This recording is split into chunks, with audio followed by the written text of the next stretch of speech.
Donc bonjour tout le monde, nous sommes à la séance 6 et donc on va attaquer cette séance avec quelques exercices sur les pourcentages qui restaient de la séance précédente, 2 ou 3 me semble-t-il, et après on enchaîne avec un cours sur l'arithmétique, un cours plus des exercices. Alors donc du coup je vous laisse réfléchir sur cet exercice, ensuite on corrige ensemble. Donc Arthur a acheté un article bénéficiant d'une réduction de 30%. Il a ainsi économisé 48 euros. Au final, il a payé 112 euros pour cet article. Est-ce que c'est vrai? Est-ce que c'est faux? Vous avez toutes les possibilités, donc je ne vous impose pas une méthode. L'idée, c'est d'arriver au résultat. Et de justifier surtout votre résultat.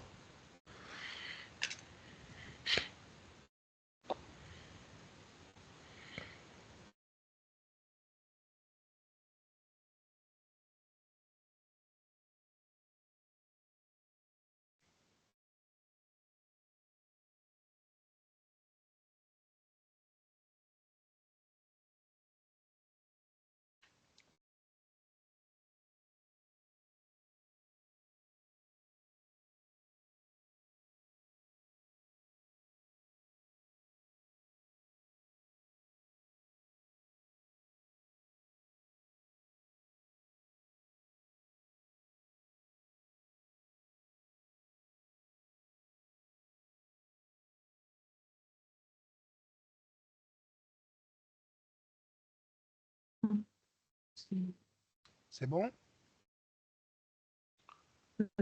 Juste, Ok. je rectifie quelque chose.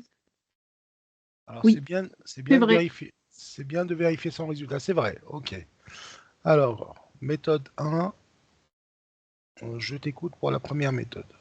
Je J'essaierai de sais que c'est trouver. vrai, Oui. mais ma méthode, elle n'est pas bonne, mais je sais que c'est vrai. Ah, eh Moi, ben, ce que j'ai fait, c'est que je sais que 112, c'est 70% du prix initial, vu qu'on a enlevé 30%. 112, c'est 70% du prix initial. Tout à fait, oui.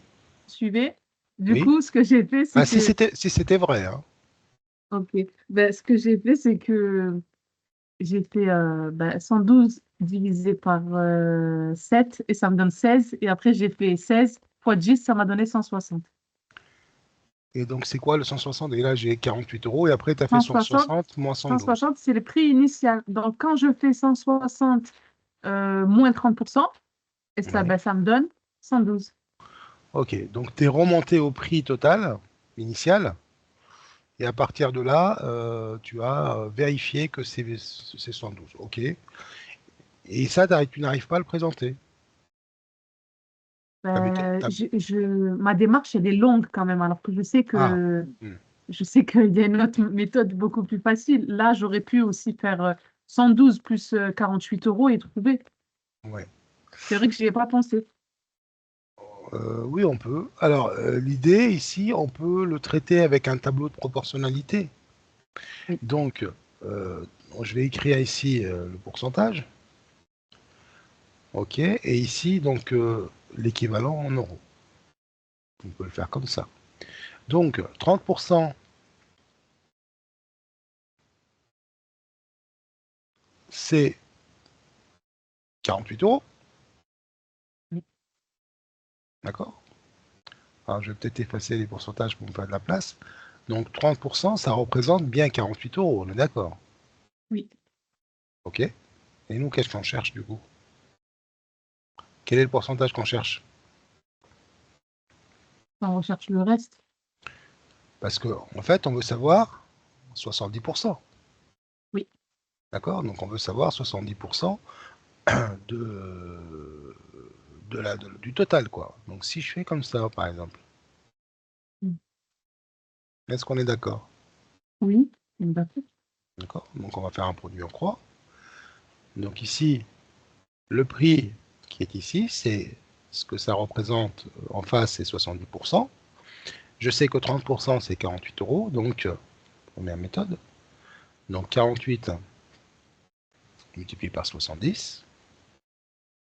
Je te laisse faire ce calcul. divisé par 30. Et même bien, C'est fois 70. divisé par 30. Par z tiers, quoi. Mince. Et un 0 de trop. Voilà. Je peux simplifier ici. Ça me donne 112. Ça me donne bien Voilà. 112. Voilà, je peux simplifier par 3. 3, c'est 3 fois 12. Non, c'est 4 fois 12. Donc, c'est... ouais. Et donc, bon, je vais pas le faire. Et donc, ça nous donne bien le 112 euros. 112. Donc, on a utilisé juste une proportionnalité. On peut le faire comme ça. D'accord? Par contre, si on ne justifie pas les choses, eh ben, on risque de ne pas avoir les points, ou pas la totalité en tout cas, si on ne justifie pas correctement. Deuxième méthode. Comment on pourrait le traiter autrement? Eh bien, on peut également utiliser le coefficient de proportionnalité, le coefficient multiplicateur. Donc ici, on me dit que 30%, c'est 48 euros. Voilà. 112 euros, donc c'est 70%. Alors comment j'y ai pensé? Je perds un petit peu le fil. Donc du coup, je peux partir. Donc on cherche le prix final. D'accord? Donc si je pars du prix initial, donc X c'est mon prix initial. Donc ça c'est le prix initial. J'applique une réduction de 30%. Donc ça c'est mon prix initial. On applique une réduction de 30%. Alors si j'applique une réduction de 30%, je vais multiplier par quel coefficient? 1,3. Non. 1,3, c'est une augmentation. C'est Ah, une 1. réduction, désolé, 0,70. Voilà. Donc ça, c'est une augmentation. Ouais. Et nous, c'est 1 moins 30%. Donc 1 moins 0,3. Ça, c'est une baisse de 30%, donc c'est moins 0,7. Donc j'aurai 0,7x, par exemple. Donc ça, c'est mon prix final. D'accord? Et c'est ce que je cherche. Et je sais que la réduction est de 48 euros. C'est-à-dire 0,7 x, le prix initial moins 0,7 x, c'est-à-dire 0,3 x, ça c'est égal à 48 euros. Et donc, je peux trouver le prix initial. En fait, en gros, c'est ce que tu as fait toi tout à l'heure, en fait. Mais, donc 48 divisé par 0,3, tu as trouvé 160, me semble-t-il. C'est ça. Voilà. 160 euros. Et maintenant, ou on applique x 0,7, ou bien on retire 48 euros, et ce qui nous amène à 112 euros. Donc voilà, il n'y a, Moi, pas une méthode, je veux dire, il n'y a pas une méthode figée, hein, donc tout le monde peut faire comme il veut, mais l'idée c'est d'arriver à expliquer clairement les choses et donner sa réponse. Et moi, j'ai pas compris pourquoi dans votre deuxième méthode, quand vous dites x moins 0,7x, pourquoi ça fait 0,3x? Bah parce que ici j'ai un 1 fois x, ça fait 1 moins Ah, c'est 0,7, bon, oui. d'accord, fois x. Et on Ok, donné c'est bon. 0,7, ok. Je suis d'accord. Voilà, c'est du calcul littéral. Après, chacun il va être plus à l'aise avec sa propre méthode, avec une ou une autre méthode, hein. Mais en tout cas, il faut bien être clair au niveau de la rédaction. On passe à l'exercice Et 2. Oui, pardon. j'avais juste une question. Est-ce que la méthode que j'ai faite, elle est valable au jour du concours ou Oui, pas? oui, oui, oui, oui, oui, bien sûr. Ok. Oui, oui, il n'y a pas de problème. Il n'y a pas de problème. Il faut juste que tu expliques les choses. Voilà, tu Oui, te poses. Voilà, quoi. ça va. Hein? Ok, merci. Après. Allez, deuxième exercice. Ouais, ce sont tous des exercices extraits de CRPE. Hein. Voilà.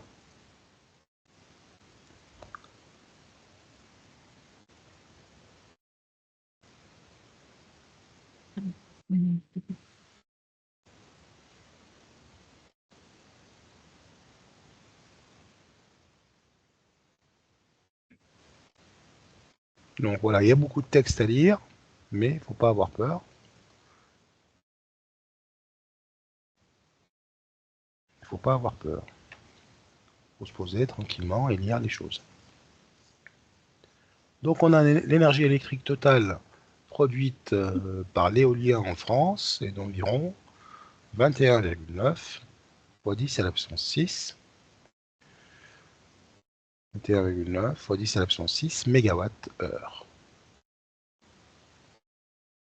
Ok. Sachant que Voilà, ça c'est la première information. Sachant que le taux moyen de couverture de la production d'énergie électrique en France en 2015 par la production éolienne est de 4,5%. Donc c'est-à-dire que l'éolien apporte 4,5%, contribue à hauteur de 4,5%. Donc ça, c'est la contribution de l'éolien. Contribution de l'éolien par rapport à la production d'énergie électrique totale. Voilà. Et donc la question, calculer l'énergie électrique produite en France au total quoi. Donc on cherche l'énergie électrique produite au total en France en 2015. Donc, Oui. totale. Comment? Je disais, mais l'énergie totale, on l'a déjà en haut, non? Et Non, d'environ, on doit non. retirer les 4,5. Ce qu'on a, c'est on a juste les 21,9 millions mais de mégawatts-heure, c'est juste la contribution de l'éolien.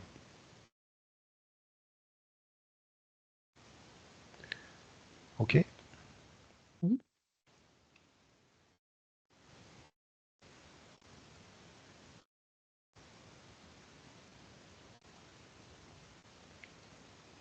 Produite en 2015.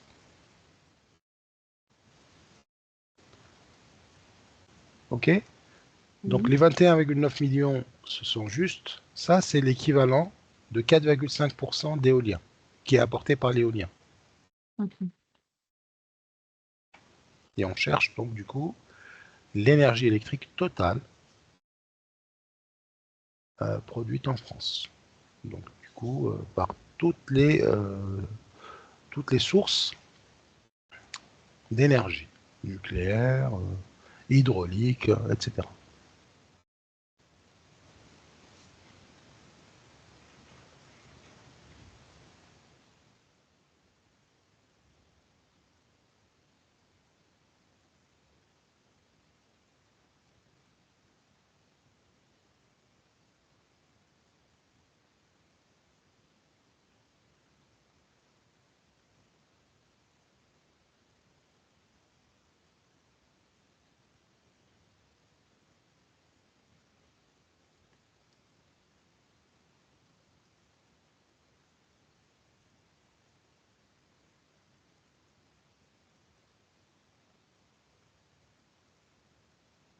Euh, c'est bon, mais je ne sais pas si c'est juste. Alors, dis-moi. Du coup, j'ai calculé 21,9 fois 10 à la puissance 6. Mhm. Ça m'a donné 21 millions 900 000. Oui. 21 millions 900 000. Et du coup, après, j'ai fait ce résultat divisé par 4,5. Pourquoi diviser? Ça- Parce que je sais que ce résultat, c'est l'équivalent de 4,5. Mhm. Et moi, je veux, je veux l'énergie totale, en fait. Et comme j'ai Ouais. fait diviser par 4,5, j'ai eu une donnée de, euh,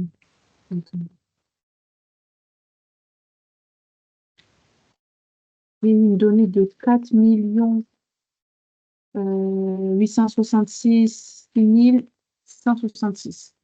Et après, j'ai fait cette donnée croissant. Ok. Ok. Je suis pas. Alors, comme ça, je pourrais pas le faire comme toi. Moi, je dois passer par quelque chose qui s'appelle un tableau, encore une fois, de conversion, Oui. de proportionnalité. Je peux pas m'aventurer à dire je divise, je multiplie. Voilà, c'est pas une. Je n'arrive pas à faire comme toi. Enfin, voilà, moi, je pose les choses. Donc, du coup, je vais poser les choses correctement. Donc là, première ligne, je vais écrire eh bien l'énergie. Alors attention, on nous dit ici arrondir le résultat au million de mégawattheures. Donc je vais mettre en millions, hein. Donc ici, je vais exprimer le résultat en millions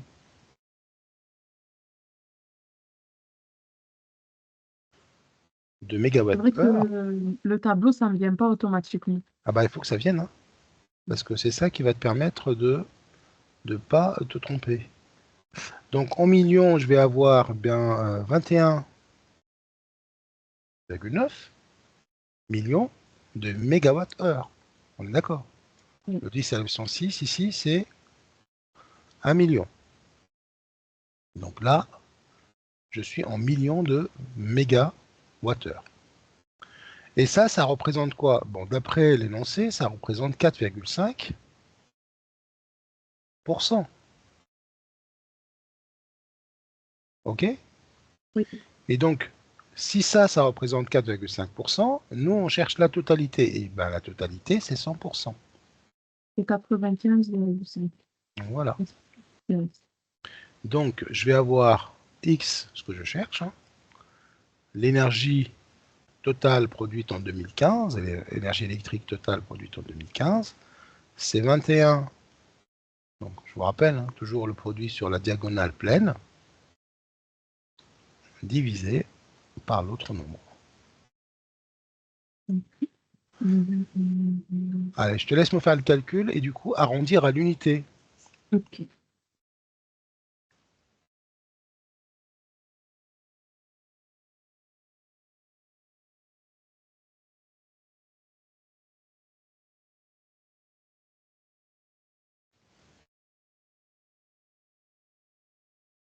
Ça me donne 486. Et j'arrondis à l'unité 487. 486, combien du coup? 666. Ok. 487 millions. Ah, mais après, même avec ma façon, j'ai trouvé le même résultat. Oui, oui, tu vas trouver le même résultat. Mais tu prends des risques hein, si tu fais. Tu dis je multiplie, je divise comme ça sans regarder les choses. Hein. D'accord? Ok. Et on aime bien quand les choses sont bien expliquées clairement. D'accord? Bon voilà, bah, Ok. c'est pas compliqué. Hein. Tu te fais un petit tableau. Voilà, tu ranges bien les choses. Donc les pourcentages, on a 4,5% et on cherche un pourcentage, on cherche 100%, c'est-à-dire la quantité totale est terminée quoi. Hein. Ok? Ok. Bien. Bon là je propose pas une autre méthode. Hein. Pour moi ça me paraît la méthode la plus simple. On va passer au dernier, s'il y en a. Sinon on va passer au cours. Ouais, il y a un petit. Oh bah, j'ai prévu un dernier. Il y en avait trois. Donc on peut lire sur l'apport d'un magasin moins de 30% sur tous les articles. Calculer les prix soldés d'un article qui valait 132 euros. Voilà, je te laisse faire le premier. Ensuite, calculer le prix initial d'un article dont le prix soldé est 29,40 euros. Et après, on fera le 3 et le 4. Comme ça, on aura fait le maximum d'exercices sur les pourcentages. Ok. Corrigerai le 1. Donc l'information, c'est que on a 30% de remise, donc moins 30% du coup, sur tous les articles. Donc essaye de présenter les choses correctement. Mm. Tu t'es pas obligé de faire un tableau, mais au moins expliquer correctement justifier correctement les résultats.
Est-ce qu'on peut corriger la première question?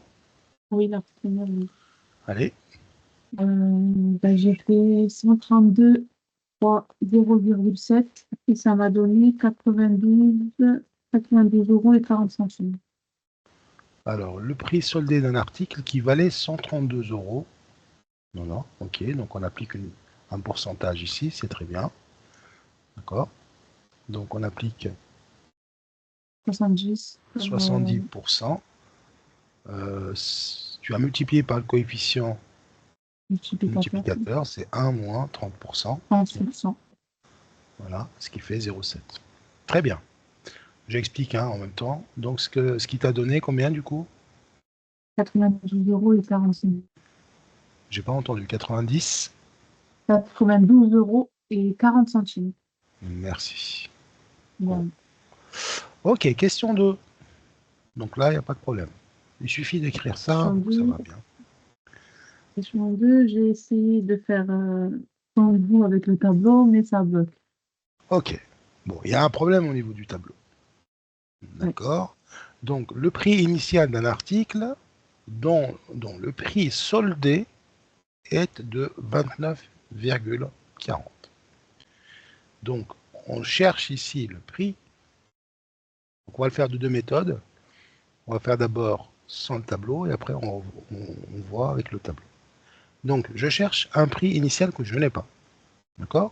Je vais l'appeler, naturellement, X. X. Donc, on est passé de ce prix initial à un prix soldé. Le prix soldé est égal à combien? 29,40 29. euros. 40. Voilà. Mais je sais que j'ai appliqué une réduction de 30%. 30%. Donc, si je démarre de X, je vais le multiplier par 0,7. Euh, C'est ce que tu m'as dit ici. oui, par 0,7. Oui. Donc 0,7 fois X est égal à ça. Donc Ok. 0,7x égale à ça. Donc, x, le prix initial, donc ça j'aurais dû dire, ça c'est le prix soldé. Donc mon prix initial, c'est 29,4. Et qu'est-ce que je vais faire comme opération?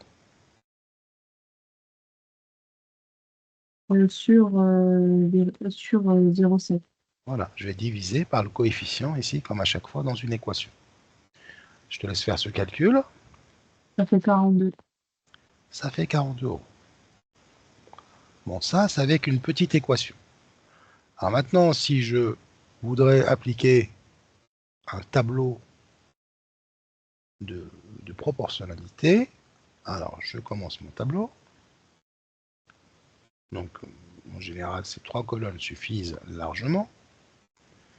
Donc, ici, je vais écrire, par exemple, Moi, j'ai mis les pourcentages ici, ouais, à la première colonne. voilà, pourcentage, première ligne, En bas, j'ai mis l'euro.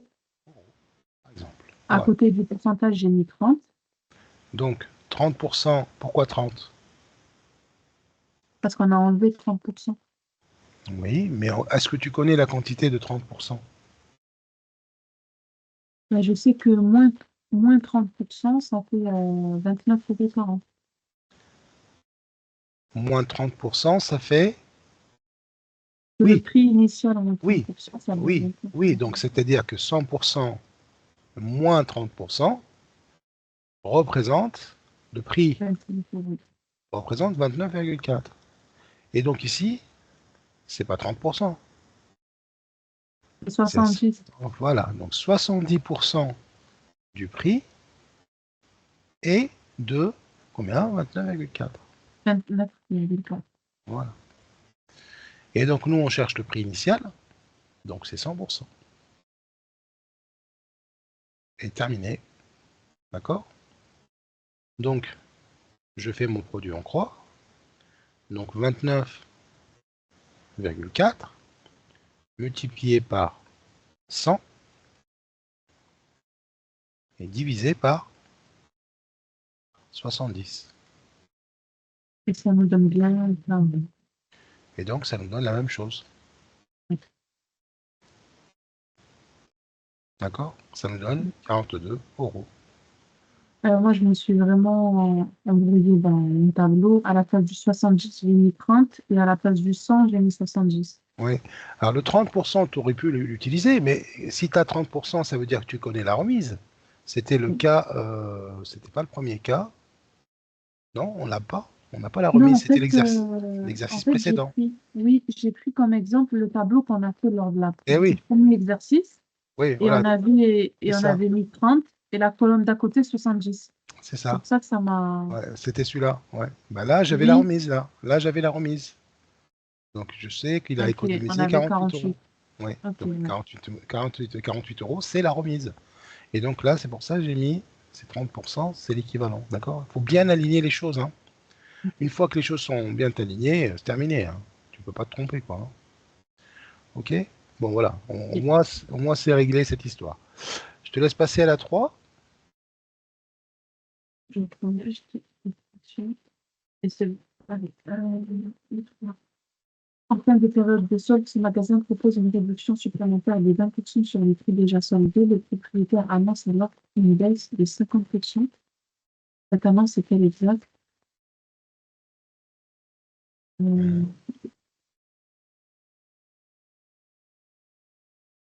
Donc, on a déjà une baisse de 20%, de 30%. C'était la remise sur tous les articles. Et là, il propose une réduction supplémentaire de 20% sur les prix déjà soldés. Donc, on a un 20% supplémentaire. Et donc, le propriétaire annonce alors une baisse de 50%. Cette annonce est-elle exacte? ben, pour le vérifier, on peut faire, on peut prendre pour exemple 1, Tu, on tu fait peux. 1 fois 0,7 fois Ouais. 0,8. Et on voit si, euh, Alors, je je te vais le laisse le faire. faire. Ouais, je te laisse le faire. Donc, tu prends un exemple. Si l'exemple ne fonctionne pas, bah, ça s'appelle un contre-exemple. Et du coup, tu dis que l'affirmation est fausse. Sauf que si l'exemple fonctionne, eh ben, on ne peut pas démontrer avec un seul exemple, même plusieurs d'ailleurs. Il faut trouver une autre solution. Ben, Mais là, le contre-exemple le- va fonctionner. Hein. du coup, c'est faux Oui, parce que 1 fois 0,7 fois 0,8, ça fait 0,56, oui, alors que 1 fois 0,5, donc une réduction de 50%, ça fait 0,50. Donc, ils oui, sont bien différents. c'est ça. Alors, au lieu d'utiliser 1, tu aurais pu partir tout simplement d'un prix quelconque. Donc, X, mon prix initial, d'accord? Mhm. Et donc, j'applique la première réduction En qui est pourcent, de 30%. oui. Et donc, 30% de réduction m'amène à une multiplication de X par 0,7. Donc ça, c'est la première baisse. Ensuite, une deuxième baisse, c'est la remise supplémentaire de combien la remise 20%, c'est ça? Oui, de 20%. Voilà, donc 20% supplémentaire. Voilà, qu'on va écrire ici. Et donc, je vais multiplier ce prix-là encore par un deuxième coefficient qui est égal à 0,8, Oui. puisque ça correspond à 20% de réduction. Et donc, ça, c'est tout simplement 7 fois 8, 56. C'est ça, hein. Et donc, Oui, on aura 0,56 x. Et ça représente. c'est supérieur à Déjà, 0,50. déjà, c'est différent de 0,56. Donc, différent de 0,56x, 50x, pardon. ou 0,5x.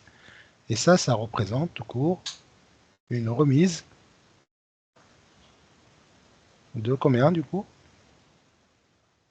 Ça représente une remise de 44%. 47, j'ai dit 44%, bien sûr. Donc Ouais. 44%, tout à fait. Donc tu vois, tu n'étais pas obligé de prendre un exemple numérique. Voilà, tu restes avec un prix global, donc 44% pour arriver à 100%. Donc tu pars d'un prix quelconque X initial et tu montres bien que c'est... Ou bien sinon, on part en général pas de 1, mais on part d'un prix de, facile à calculer, 100 euros. D'accord? Ouais. Ok. Ce qui C'est le est 1, on évite. le 1, on évite parce que tu restes D'accord. avec des fractions, quoi. Donc si tu pars d'un prix de 100 euros, regarde comme c'est facile. Donc 100 euros avec une baisse de 30%, 70. bah 70 euros. Et donc maintenant, 70 euros, je vais appliquer une baisse de 20%. 56 euros. Bah 10%, ça fait 7 euros. Et donc tu vas enlever 14. Et donc tu arrives à 50, 56. voilà, tu arrives à 56 euros. Et donc tu vois bien qu'en partant de 100 euros, tu n'as pas réussi à enlever 50 euros.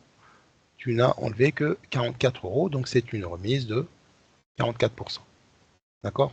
Voilà. Oui. Ça marche. Alors, question 4. Je te laisse réfléchir à la question 4 et on corrige juste après.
Donc la morale de l'histoire pour l'exercice ou la question 3, on n'additionne jamais les pourcentages.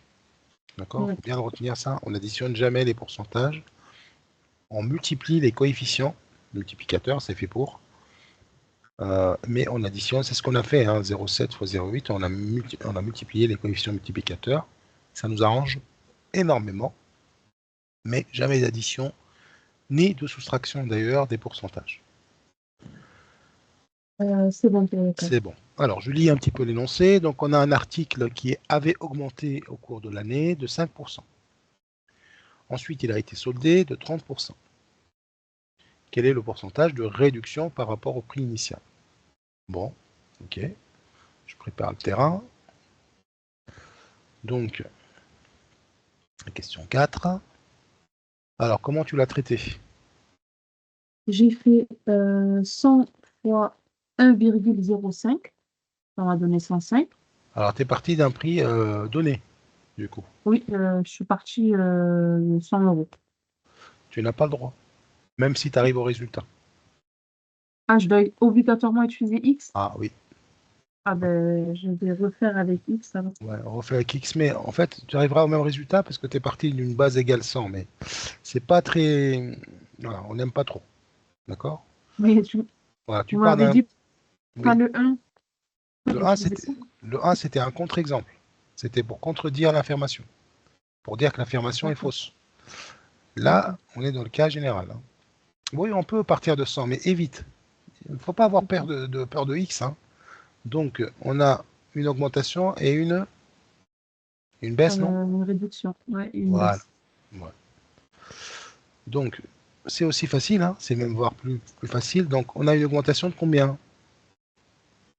On a une augmentation de 5% et ensuite on a une baisse de 30%. Voilà. Une fois que tu as préparé ton schéma, c'est terminé. Et on va utiliser le coefficient multiplicateur. Voilà. Donc, une augmentation de 5%. Je vais multiplier x par combien? Je vais multiplier x par 1,05. D'accord, très bien. Donc, ça va me donner 1,05x. I. 1,05, c'est tout simplement 1 plus 5 centièmes. Tout le monde est d'accord. Ensuite, j'ai une baisse de 30%. Je vais multiplier le prix précédent, c'est-à-dire 1,05x, par quel coefficient? Par 0,7. Voilà. Donc le 0,7, c'est la baisse de 30%. C'est le coefficient euh, qui, euh, qui traduit la baisse de 30%, c'est-à-dire 1 moins 30 centièmes. Ok, maintenant ce qu'on va faire, on va tout simplement arranger les choses. Je vais prendre ce coefficient-là et je le multiplie par le deuxième. D'accord? Je laisse le x à la fin. Ça nous donne 0,735. 735. 35. Donc au final, on a bien une baisse, mais de combien? Donc là, La c'est pas baisse, très elle est compliqué. de... Bah, regardez, quand on fait une baisse, on fait 1 moins quelque chose. C'est pour ça qu'on arrive à ça. Donc, pour trouver cette baisse, il suffit de trouver le taux. Donc, le taux, là. Pour trouver le taux, ben, c'est toujours 1, dans le cas d'une baisse, hein, moins le coefficient global qu'on vient de calculer, là. D'accord? Et on va multiplier par 100 pour le ramener en pourcentage. Et OK? ça nous donne 26,5. 26, combien? 0,5. Voilà. Tu vois, c'est pas très compliqué. C'est vrai. Ça me vient Après, pas. rien ne t'empêche de vérifier que tu t'es pas trompé. Là, du coup, tu peux partir sur ta feuille de brouillon, t'écris 100 euros et t'essaies de regarder si ça fonctionne, quoi. Donc ça fait donc une rédaction de quelqu'un voilà, qui parle dans le cas général. On a un prix initial, d'accord, auquel on a appliqué une augmentation en suivi d'une remise. Ok? Oui. Bon, voilà. C'est pas des reproches, mais c'est juste pour que la rédaction soit la plus parfaite possible. Pour que tu aies le maximum de points et pour que tu aies une base de rédaction. D'accord? Voilà. Donc je pense qu'on a fait vraiment le tour sur ces deux séances sur les pourcentages. Donc on est calé là-dessus. Peut-être qu'on reviendra dessus plus tard quand on reverra la notion de proportionnalité. D'accord? Bon, avec les fonctions linéaires. Très bien. Donc j'avais prévu également, donc j'ai dit en deuxième partie, en deuxième partie, on va parler d'arithmétique. Ok. Bon, c'est des notions qui sont essentielles pour les professeurs des écoles, parce que on est dans un chapitre ou dans un domaine où on va utiliser que des nombres entiers, d'accord? Il n'y aura jamais de nombres dans cette leçon-là, on parlera jamais de nombres décimaux, on n'aura que des nombres entiers, éventuellement relatifs, mais la plupart du temps, on sera avec des nombres entiers naturels. Est-ce que tu peux me donner la différence entre un nombre entier naturel et un nombre entier relatif? Quelle est la différence entre ces deux termes au Donc, niveau de... un nombre entier relatif, c'est tous les nombres, soit positifs ou négatifs. Et un tous nombre les, entier naturel, tous c'est les nombres? uniquement les positifs. Oui, Attention, on ne parle pas de tous les nombres, hein. On parle des nombres entiers, hein. nombre entier, Ouais, dans ta positif. réponse, voilà, dans ta réponse, attention, il ne faut pas dire tous les nombres. Tous les nombres, en fait, on va englober l'ensemble des nombres Les réels. réels. Ah oui, Ouais. attention à la réponse là, hein. Là aussi, on vous attend au niveau de la rigueur, au niveau de la réponse. Donc, quand vous parlez de nombres entiers naturels, vous prenez que les entiers relatifs positifs. Voilà ce que je voulais dire. D'accord? Donc, quand on parle des entiers naturels, je vais prendre que les entiers relatifs positifs. D'accord? C'est bon? Oui. Oui. Voilà, c'est ce que tu as dit. Mais il ne faut pas utiliser le mot tous les nombres. Ça ne veut rien dire. Enfin, ça veut dire que tous les nombres, donc du coup les réels. Et les réels ne sont pas des entiers naturels, évidemment. Il y a des réels positifs qui ne sont absolument pas des entiers naturels. Alors, on va commencer par rappeler ce que c'est qu'une division euclidienne. D'accord? En référence à Euclide. Hein, euclidienne, c'est en référence à Euclide. Alors, qu'est-ce que c'est qu'une division euclidienne? Bon, en fait, c'est pas très compliqué, une division euclidienne. Donc, je vais poser une division, je vais prendre une division quelconque. Par exemple, je ne sais pas, je vais prendre 132 divisé par 3. D'accord? Je suis en train de poser une division euclidienne. À ne pas confondre avec une division décimale. D'accord? C'est quoi la différence entre les deux? C'est qu'une une division euclidienne, je n'aurai pas de quotient décimal. D'accord? Le quotient, ça sera toujours un entier relatif. Si je suis chez les naturels, ça sera un entier naturel, mais jamais un nombre décimal. D'accord? Alors, les enfants ou les élèves, ils vont vous dire c'est une division sans virgule.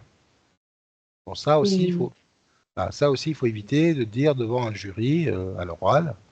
Voilà. Donc, une division euclidienne, le quotient est un nombre entier, relatif, mais pas décimal. Alors, je pose la division. Est-ce que tu peux me guider sur cette division avant de démarrer? Oui, on va prendre 13 et on va se demander dans 13 combien il y a 2 fois 3. Donc Alors, là, on et sait pourquoi je ne prends pas le que, 1? parce qu'on sait déjà que dans 1, Oui, ben, y a, il y a pas la quantité 3. On sait d'accord. que, Alors, si je prends un 1 ici, divisé par 3, est-ce que je peux effectuer cette division euclidienne? oui, mais ce sera un résultat décimal. Oui, oui, vas-y, dis-moi ce que je vais trouver comme résultat. Euh, on va rajouter un 0, Ah non, 1. si tu rajoutes un 0, tu es en train de parler de division décimale. Je parle de division euclidienne. Je reste avec la division euclidienne.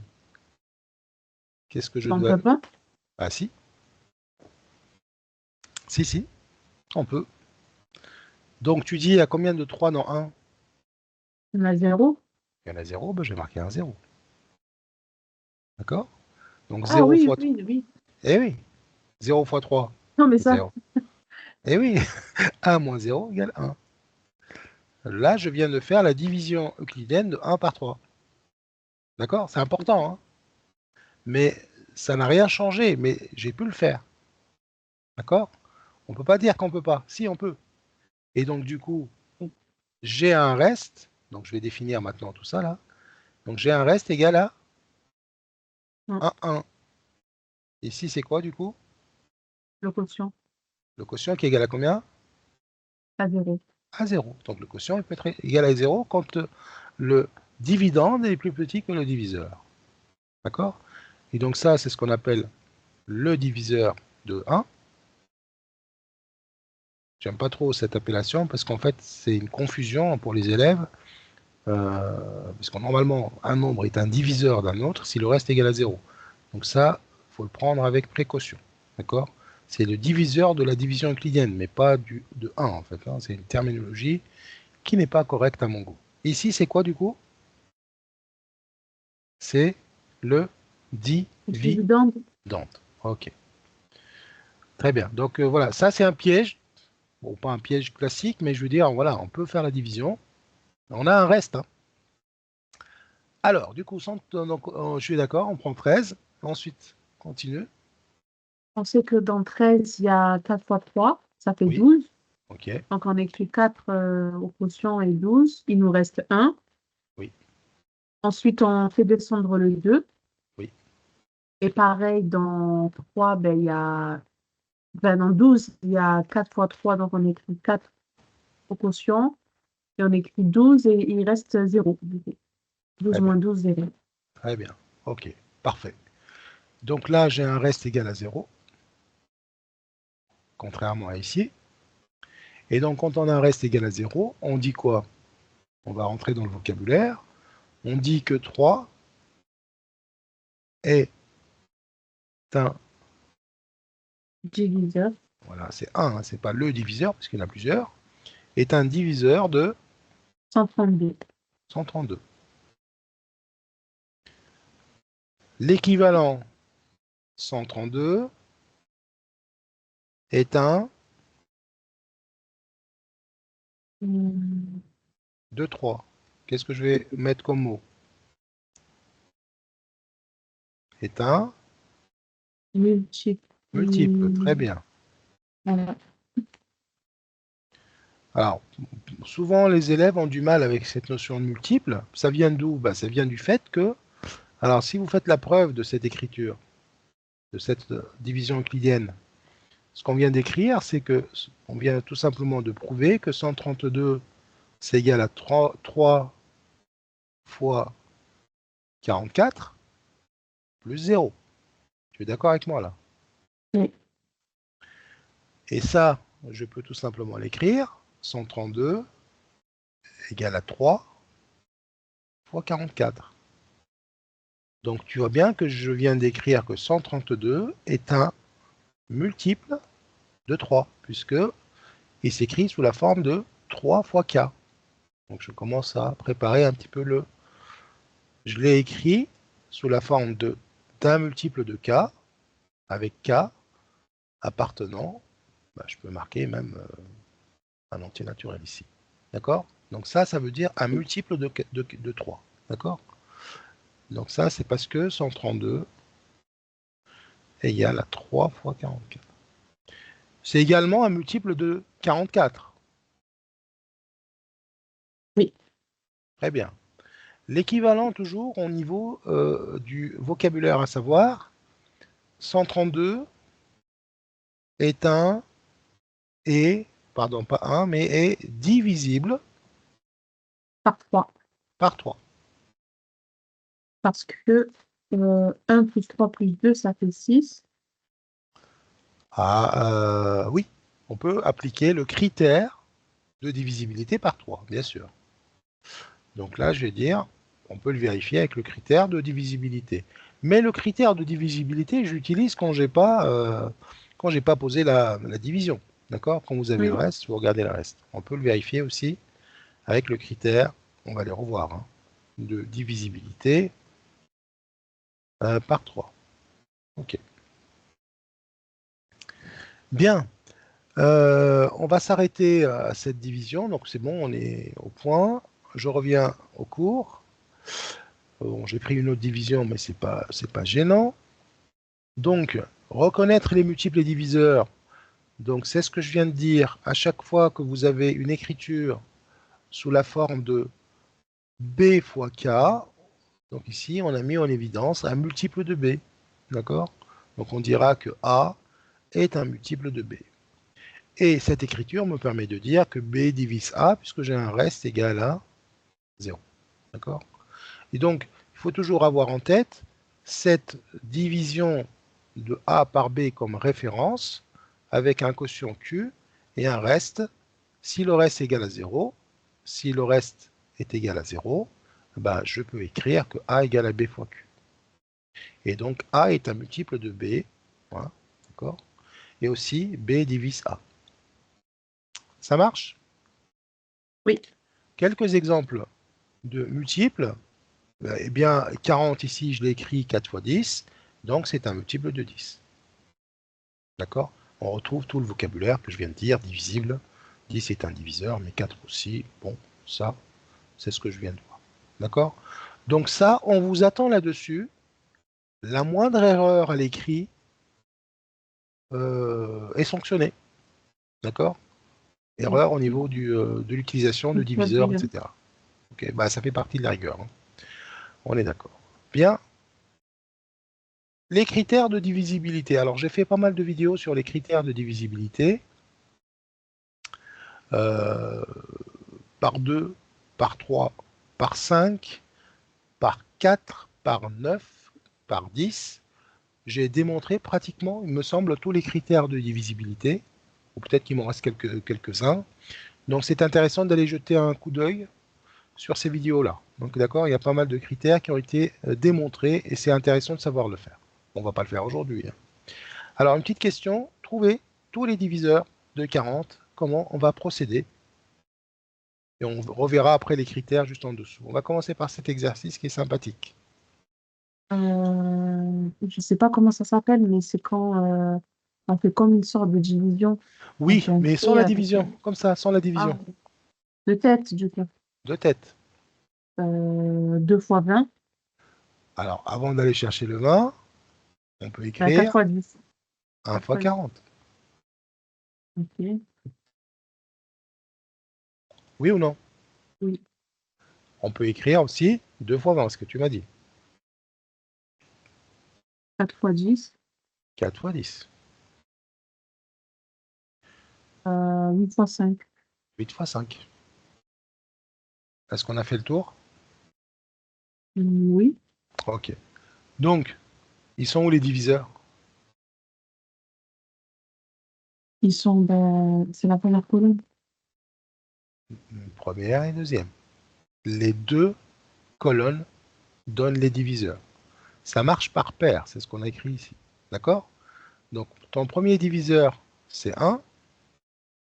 Ton dernier diviseur, c'est 40. Ah oui, c'est vrai qu'on peut les mettre c'est vrai, oui. D'accord? Pourquoi? Parce que 40 égale à 1 fois 40. Donc, 1 est un diviseur, mais 40 aussi, puisque j'ai toujours un reste égal à 0. Hein, d'accord? Oui, Ensuite, 2 est un diviseur, 4. 20 aussi. 4 est un diviseur, 10 aussi. 2, on l'a fait, donc il nous reste 5 qui est un diviseur, et sont symétriques, hein, ça marche par symétrie, hein. Oui. Donc c'est 8. Quoi. On a tous les diviseurs. On verra bien sûr une autre méthode qui nous permettra de trouver tous les diviseurs, ou en tout cas sans trop d'efforts, parce que le plus difficile ici, c'est de trouver tous les diviseurs. D'accord? Et là, on les a tous? Là, on les a tous, là. Ok. D'accord? Là, on les a tous. Oui, il faut que je vérifie, mais on les a tous, là. Oui, oui. Il n'y a plus d'autres diviseurs, on les a. Ok. Alors, critères de divisibilité, donc ça, par contre, bon, voilà, c'est l'outil de travail de l'arithmétique, hein. C'est vraiment le couteau suisse qu'on va pouvoir utiliser dans pas mal d'exercices. Voilà, ça sert à ça. Sans poser la division, je peux tout de suite savoir si mon nombre est divisible ou pas par 2. Donc, s'il est divisible par 2, son chiffre des unités doit être égal à 0, 2, 4, 6 ou bien 8. C'est ce qu'on appelle un nombre pair. Euh, D'accord? Donc, un nombre pair sera forcément divisible par 2, c'est-à-dire le reste de la division euclidienne par 2, ça sera égal à 0. OK? Un nombre entier est divisible par 5, bah ça, on le sait, le chiffre des unités est égal à 0 ou 5. Un nombre entier est divisible par 10, chiffre des unités, c'est forcément 0. Un nombre entier est divisible par 3, et donc ça, c'est ce que tu as évoqué tout à l'heure, le critère de divisibilité par 3. Donc la somme de ces chiffres est divisible par 3. Donc on a pris notre exemple 132. Donc 132 est divisible par 3. Donc est divisible. Donc ça, il faudra l'écrire pour justifier si on utilise le critère de divisibilité par 3. 132 est divisible par 3 car 1 plus 3 plus 2 égale à 6, qui est un multiple de 3. oui. D'accord? Qui est multiple de 3. Je ne sais pas si ça souffle chez vous, mais chez nous, à Lyon, là, c'est vraiment la tempête, hein. Ça souffle depuis 15 heures, là, sans continu. Il y a du vent chez vous? Moi, non, il faisait beau aujourd'hui. Il Ouais. fait chaud. Ben, nous, là, c'est À vraiment Montpellier. ouais, ça décolle, là, hein. Je Ah, pense que c'est l'effet de la tempête qui est en train de tomber sur le côté nord, là. Bref. Bon, je j'espère qu'il n'y aura pas trop de dégâts, hein. Donc, un nombre entier est divisible par 9. Donc, on aura le même critère, c'est-à-dire la somme des chiffres est divisible par 9. D'accord? Et enfin, un nombre entier est divisible par 4 si les deux derniers chiffres de ce nombre sont divisibles par 4. C'est-à-dire, je vais prendre un exemple. Donc 1, 1, 1, 1, je sais pas moi, 2, 9, 3, 4. Ouais. Est-ce qu'il est divisible par 4? Celui-là, Oui. là, on prend les deux derniers chiffres, on prend 48. 48, c'est... Oui, ben, Voilà. 48, c'est 4 fois 12. C'est ça. Donc on va regarder que c'est 2. 55. Et donc du coup, c'est vrai. C'est pratique, hein. On peut mettre ce qu'on veut à gauche, là, peu importe. Ça sera. C'est rapide. Voilà, c'est rapide. Ok. Les diviseurs, on va peut-être aborder. Ouais, je te laisse chercher les diviseurs, juste comme ça, avec la méthode qu'on vient de voir ici. On verra plus tard la méthode de des divisions successives, hein. Allez, je te laisse la décomposition, on les verra après. Est-ce que tu peux me donner tous les diviseurs de 16? Donc on cherche les diviseurs communs à 16 et 56. Ben, On 16, commence. c'est 1 fois 16. Voilà, donc 16, on va l'écrire 1 fois 16. C'est Ensuite, 2 fois 8. oui, Et c'est 3 fois 6. Non, non, pas 3 fois 6. C'est 4 fois 4. 4 fois 4.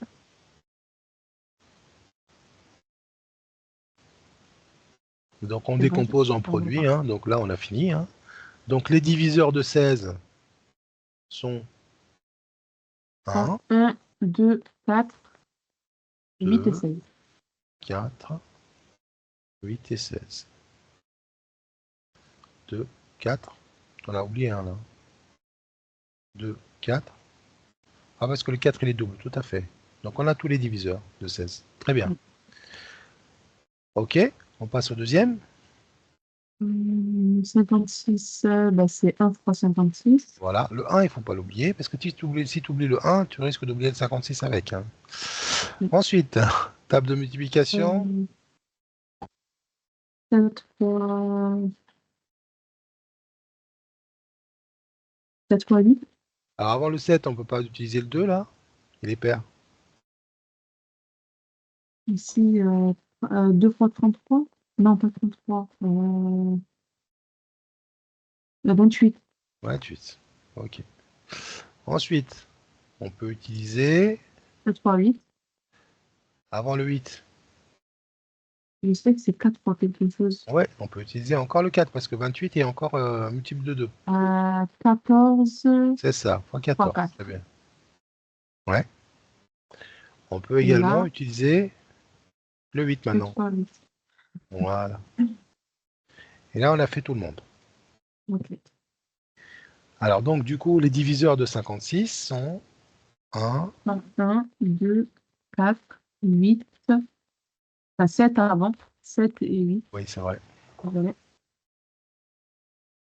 7, 8, 14, 28 et 56. Très bien. Donc maintenant, quels sont les diviseurs communs? Ah non. Déjà 1.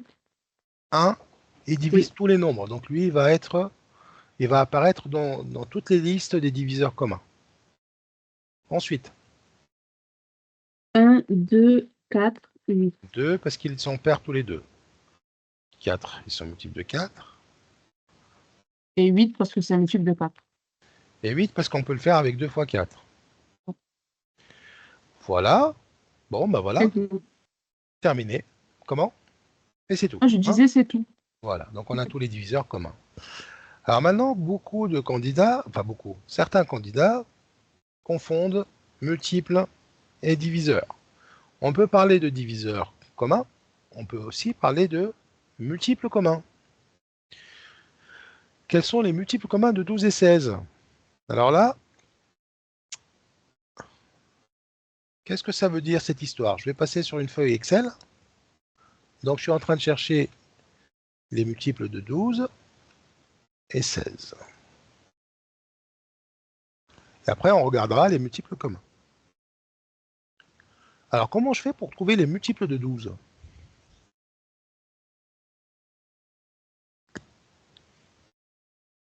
On sait que 12, c'est 4 fois 3.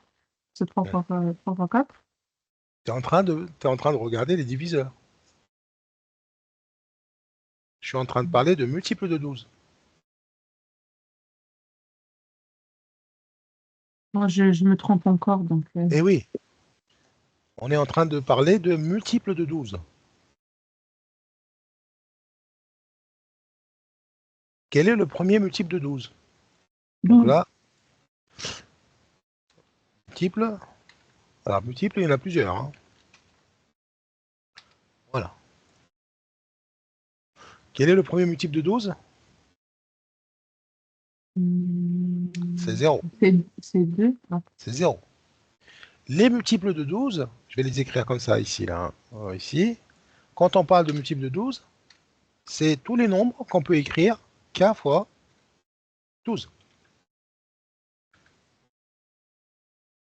Mais comment k fois 12, comment on fait k fois 12 avec 0? Si on fait 0 fois 12, ça fait 0. Et voilà, donc le premier. Ah, D'accord? ça fonctionne même si ça fait 0? Bah oui, c'est un multiple de 12. Ok. Est-ce que je l'ai écrit k Ok. fois 12? Oui ou non? J'ai bien Oui. écrit k fois 12.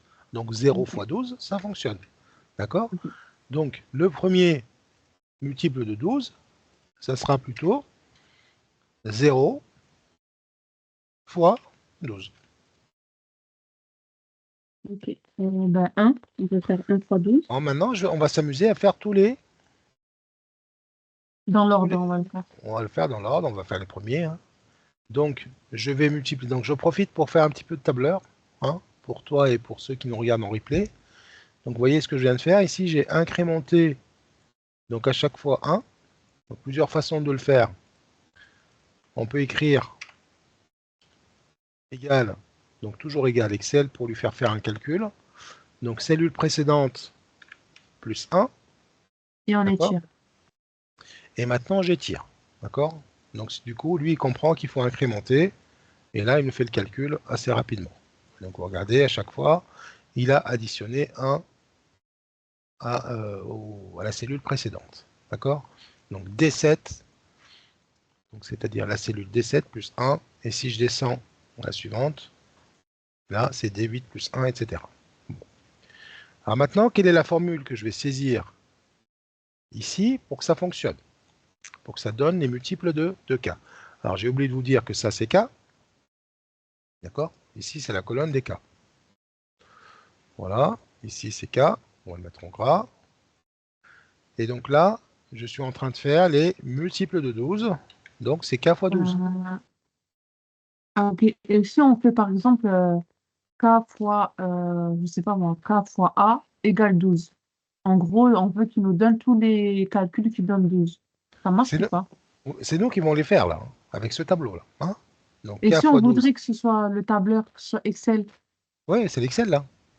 Non, mais si on veut que Ah, ce soit Excel qui nous trouve tous les calculs possibles de 12. non, il ne fera pas. Il n'a pas de fonction de multiple. C'est toi qui vas lui dire ce qu'il faut faire comme calcul dans ce cas-là. Mais c'est pas très compliqué, regarde ce qu'on va faire. On Et a la K fois formule 12. K, il est dans quelle cellule? E, Il est dans la cellule D6. D, D5. D6, le Ok. K. D'accord? Pas D5. D5 ici, c'est juste pour donner le nom, hein. Mais là, pour cette Ok. cellule-là, je vais utiliser le K qui est dans la cellule D6. On est d'accord? Oui. Et on va multiplier par combien? Par 12. Par 12. Voilà. Terminé. Je viens de faire le calcul.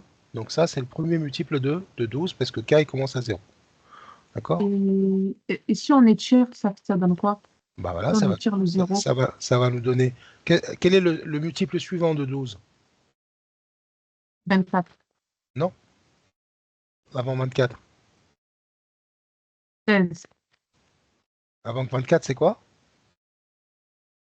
16. Ah non, on est en train de regarder les multiples de 12. Donc c'est la table de 12. Donc Ah 0, ben c'est 12. Ok, voilà, oui. 0, 12, 24, etc. Tous les paquets de 12, tous les multiples de 12.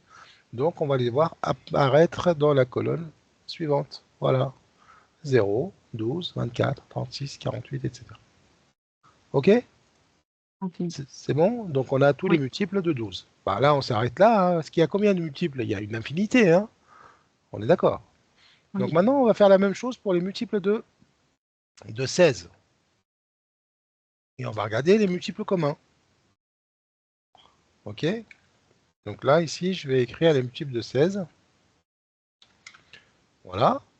Donc pareil, je vais préparer K, ma première colonne, où je vais utiliser le K qui est ici, et je vais faire K fois 16. 16. Je centre. Donc même principe. Donc égal le K qui est ici, mais je vais le multiplier maintenant par 16. 16. On est bon, on étire. Je vais m'arrêter jusque là. Alors, est-ce qu'on a des multiples communs? Donc on regarde ceux qui apparaissent dans les deux. Pour le 0, on le regarde jamais Oui, parce que ça sert à rien, hein. on Alors, a 96, donc le premier qui apparaît, moi je vois le 48, 48. Le premier qui apparaît. 96. Voilà. Ensuite, on a un 96 qui apparaît. Ensuite, on a Pardon. 144. Voilà. 96. Ensuite, on a 144. 144. Alors, qu'est-ce qu'on remarque? Est-ce que tu C'est remarques quelque tous chose? les trois. Tous les trois, comme ça. Il y a un intervalle de 3 entre chaque Ouais. multiple. En fait, on remarque que tous les multiples qui vont venir après, les multiples communs, ils sont tous des multiples de 48. Ici, c'est 48 fois 2. Là, tu auras 48 fois 3. Ensuite, le suivant, ça sera 48 fois 4. D'accord? Etc. D'accord? Celui-là, c'est le 48 fois 4. En Avec fait, un seul multiple. avec un seul multiple. C'est pour ça, ce qui nous intéresse dans les multiples, c'est toujours le premier. C'est ce qu'on appelle le PPCM. Le plus petit Le, commun multiple. voilà. Le plus petit commun multiple aux deux nombres, c'est-à-dire à 12 et à 16. D'accord? Parce que les autres, ils seront tous multiples de 48. Une fois que tu as trouvé le premier, les autres vont sortir automatiquement par la force des choses. Ok? Bon, voilà, on a fait du Ok. Excel en même temps. C'est bien de faire un petit peu varier les plaisirs, hein, comme on dit. Donc voilà la notion de PPCM à retenir. Ok, on revient un petit peu à notre cours. C'est bon? Il y a des questions ou ça va? Non, c'est bon. On verra plus tard comment trouver la méthode pour trouver le PPCM et, et le PGCD, etc. Bon, on a un exercice ici, donc ça y est, le 12 et 16 est fait sur Excel. Donc les multiples communs, il y a une affinité. Là, on nous demande juste 4. Donc 4, c'est-à-dire on commence par 48 et on sort tous les multiples de 4, on les a, hein. Donc 48, Ouais. 96, 144 et 192, terminé. Ok, on va maintenant parler de la définition d'un nombre premier.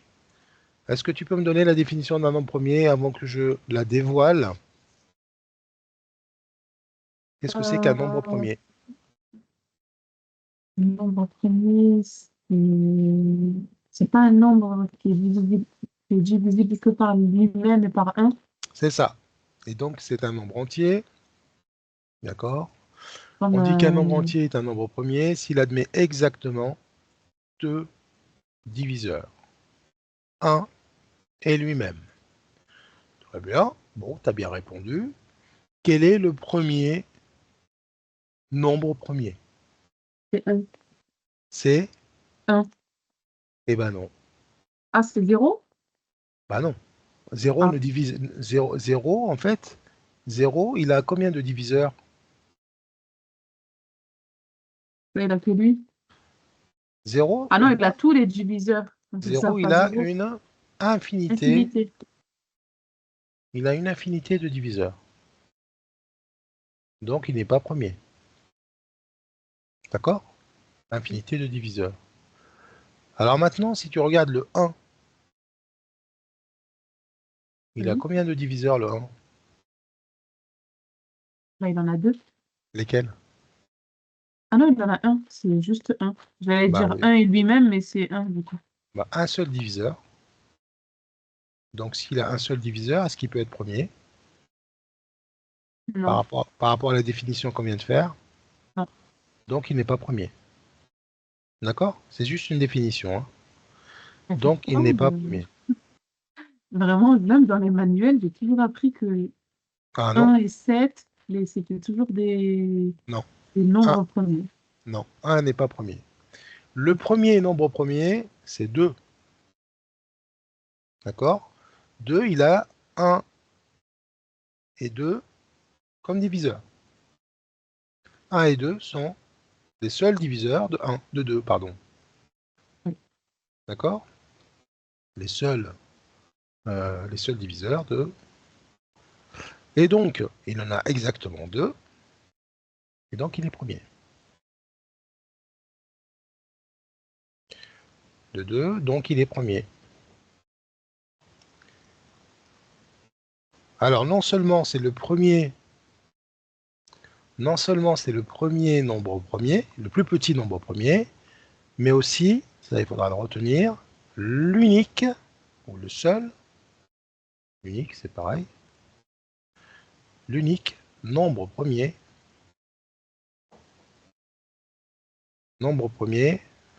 pair. D'accord? Oui. On a un seul nombre premier pair, c'est 2. D'accord? Pourquoi 4 ne peut pas être, par exemple, hein, je dis n'importe quoi, pourquoi 4 ne peut pas être premier? Je prends un pair, puisqu'il aura en plus comme diviseur 2. Oui, parce qu'il a 2, 1 et 4. Voilà, donc j'aurai forcément au minimum 3 diviseurs. Ah, D'accord? Si je prends 14 ici, j'ai au minimum 3 diviseurs. D'accord? À cause de cette parité, parce qu'il est pair. Donc tous les nombres tous les nombres pairs, pardon, ne sont pas premiers, sauf 2. D'accord? oui. Bon, voilà les définitions, toujours les définitions.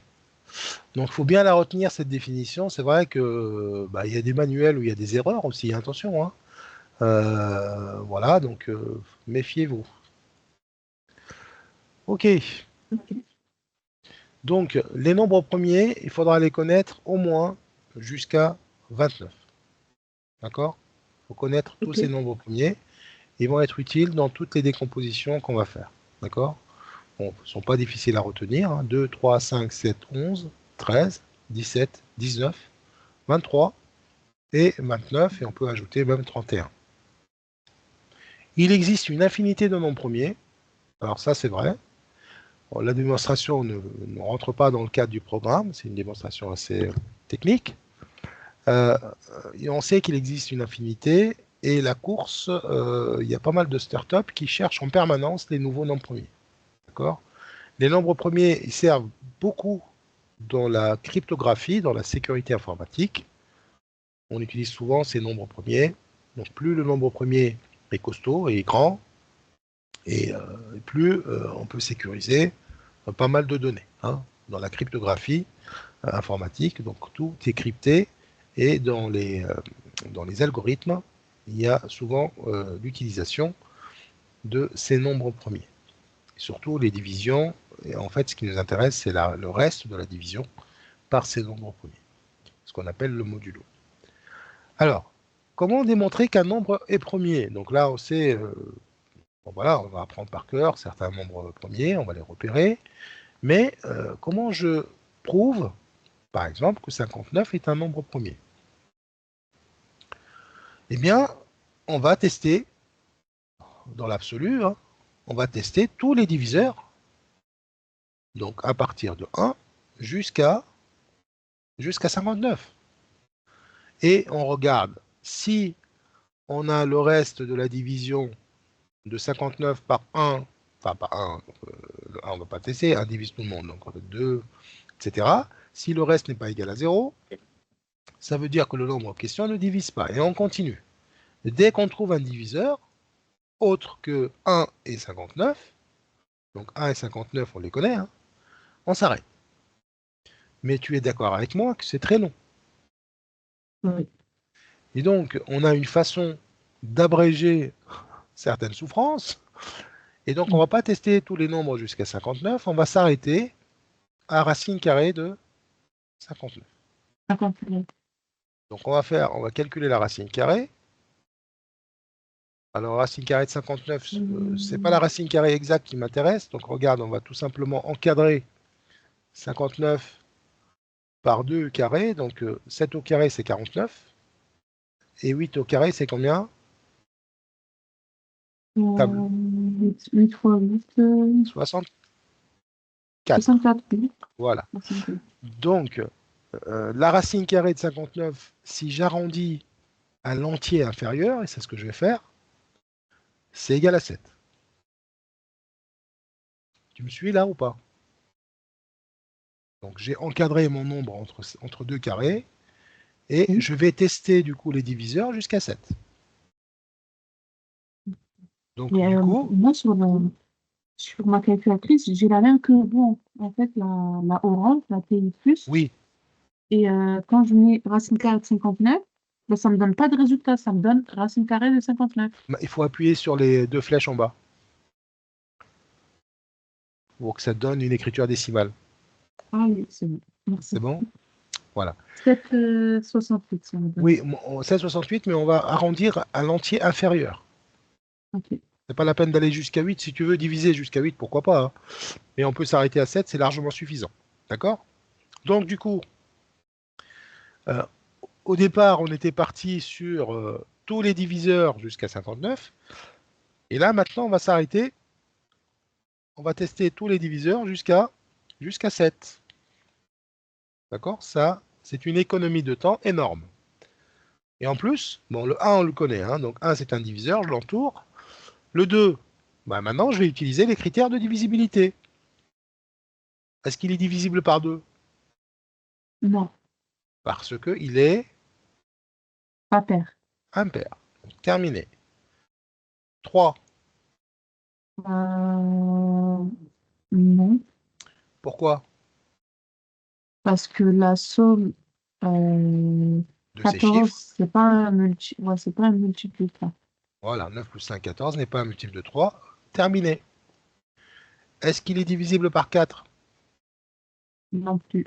Non plus. De toute façon, pour qu'il soit Parce que, divisible par 4, il faut qu'il soit pair, hein. Sinon, ça ne ouais, marche pas. Terminé. Est-ce qu'il est divisible par 5?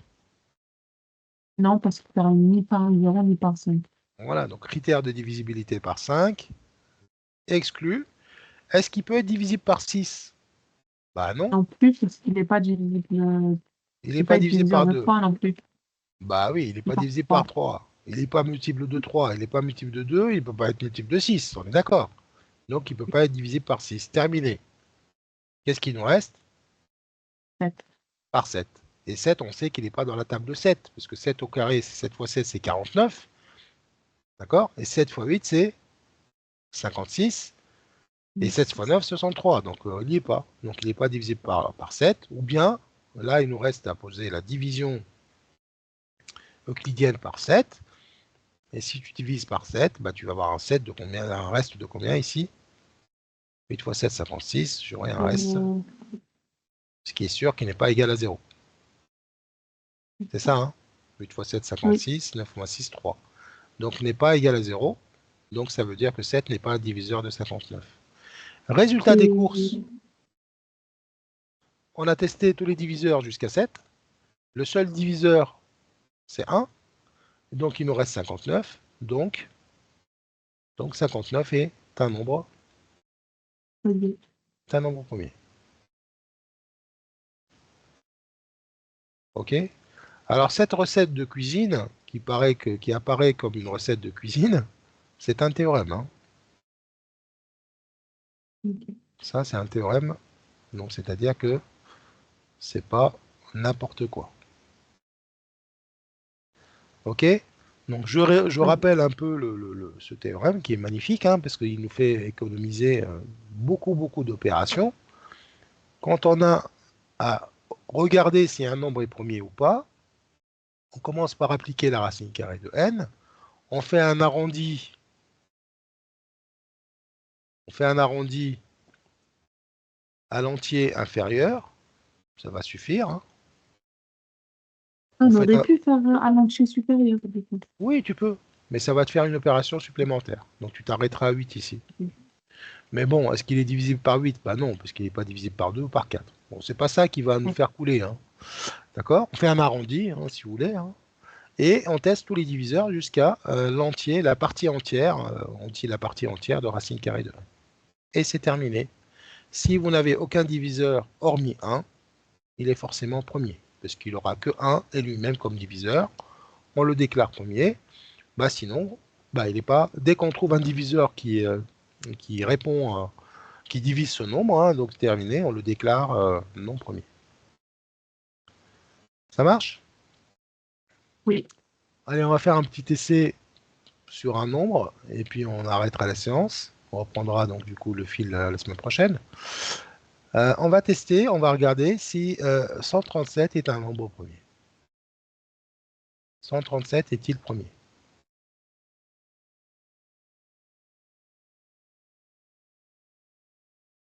Bon, c'est des questions qui tombent au concours. Hein. Ouais. Alors, 137 est-il premier? Quelle est la première chose à faire? Regarde, on peut tester les critères d'éligibilité, là. Non, Ah faut ben, on fait d'abord racine carrée de racine 137. carrée. Voilà. Alors moi, j'aime bien aussi encadrer avant. Donc 137, je vais l'encadrer par 2 carrés. Hein. Je sais que ici, je peux avoir un carré parfait qui est 144, qui est 12 au carré. Hein. Et avant, je peux avoir 121, qui est 11 au carré. Hein. Donc je l'ai encadré entre donc racine carrée de 137. Je sais qu'elle est comprise entre 11 et 12. D'accord? J'ai appliqué la racine carrée de partout. Là, hop, là, là, là, et là. Ça va? Ou j'ai été trop vite? Non, ça va. Ça va. Donc du coup, je vais tester les diviseurs jusqu'à 11. D'accord? Oui. Donc 1, 2, 3, 5, 6, 7, 8, 9, 10 et 11. Bon, bah, la table, bon, je vais commencer par 1. 1 divise tout le monde. 2 est-il un diviseur? Alors essaye à chaque fois de justifier. Hein. Non, parce qu'il n'est pas impair. Très bien. 3, parce que la somme de ces chiffres, ça fait 11. Donc non, c'est Donc, pas un multiple de 3. Donc non. Bah, du coup, on barre aussi 6. On barre le 6, et on peut barrer le 8, et on peut barrer le 10. Tous les multiples 5, de 2. 5 non, parce qu'il termine ni par 5 ni par 0. Très bien. Bon, le 7. 7, Bon, le 7, t'as pas de critère. Hein. Donc le 7, il faut poser la division. D'accord? oui, Voilà. Donc ici, j'ai un 7. Il va me rester non, combien? ça fait 19 et 4. 19,57. Non, je pose la division euclidienne, attention. Hein. Ah, ok. Ah oui, il n'y a pas de division décimale, attention, ça c'est à bannir. Hein. Donc, il va me rester un 6. D'accord? Ok, 13 moins 7, ça fait 6. Hein. 67. 9 fois 7, 63. Il va me rester un 3. Donc j'ai un reste qui n'est pas nul. Donc 7 n'est pas un diviseur. D'accord? Donc 137 n'est pas multiple de 7, hein, puisque c'est 7 fois 19, plus 3. Donc le 7, je peux l'enlever.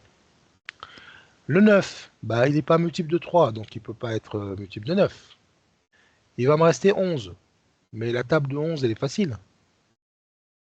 D'accord? La table de 11, elle est facile. Est-ce que 137 est un multiple de 11? Non. Bah non. Hein? Donc terminé. 137 Et premier. est premier. Alors quand je dis la table de 11 est facile, après si j'ai un doute, je fais quoi? Bah, je pose la division. En fait, regardez, j'ai effectué que 2 divisions. Donc 137 divisé par 11, qui va me donner 1, il reste 2. 2 fois 11, 22, il va en rester 5. 5 n'est pas égal à 0, hein, c'est pas un reste nul. Donc du coup, 11 n'est pas un diviseur de 137. Ok? Voilà, Oui. on continuera la prochaine fois. Donc là, c'est juste pour poser un petit peu les définitions qui sont importantes hein, pour la suite. Et on continuera avec des exercices la semaine prochaine. Voilà. Merci en tout cas pour ta Ok, présence. Et merci puis, beaucoup. et je dis aux autres de rester, ceux qui nous regardent en replay, de rester motivés et de ne pas lâcher l'affaire. Plus on avance, et plus vous avez l'impression peut-être de ne pas avancer avec les exercices que vous faites, mais vous vous trompez. Vous avez forcément avancé depuis le début de l'année. Et il faut avancer à son rythme et être sûr. Il faut que le moral soit toujours là, parce que ce n'est qu'un concours. Il faut que le mental soit là. Voilà, voilà. Ok, merci beaucoup, monsieur. Au revoir et donc à mercredi prochain. Bonne À soirée. mercredi, bonne soirée. Au revoir. Au revoir.